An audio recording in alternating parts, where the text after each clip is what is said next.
Assalamualaikum warahmatullahi wabarakatuh. Perkenalkan, nama saya Yola Yandri dengan NIM 192330102 dari jurusan D3 Manajemen Pajak Fakultas Ekonomi Universitas Negeri Padang. Baiklah, pada kesempatan kali ini saya akan menjelaskan sedikit tentang company profile.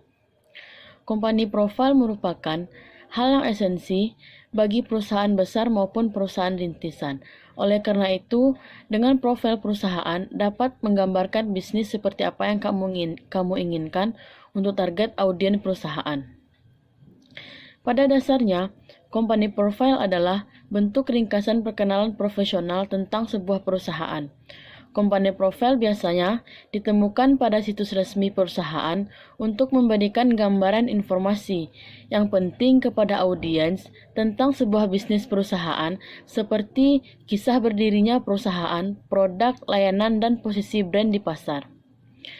Company profile dapat mempengaruhi kesan pertama audiens, klien, atau calon investor terhadap perusahaan.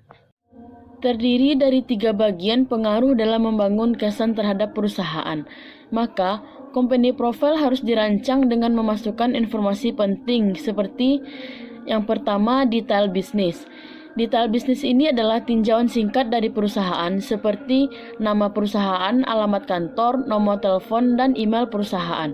Yang kedua, detail perusahaan meliputi rincian tentang perusahaan itu sendiri, mulai dari visi, misi, tanggal berdiri, deskripsi terhadap produk layanan perusahaan, sejarah pertumbuhan dan perkembangan perusahaan hingga portofolio klien.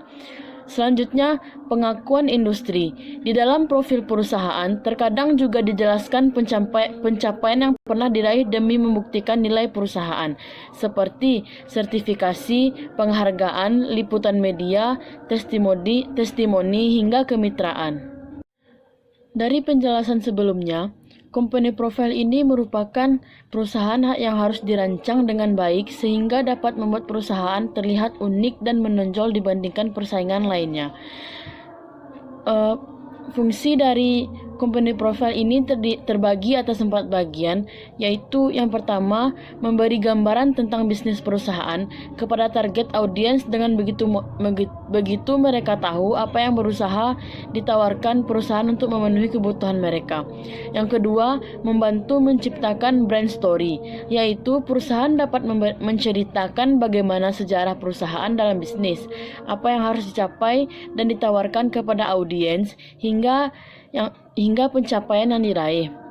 Hal ini penting karena dalam dunia bisnis, brand story adalah salah satu cara terbaik menjalin koneksi dengan mitra potensial.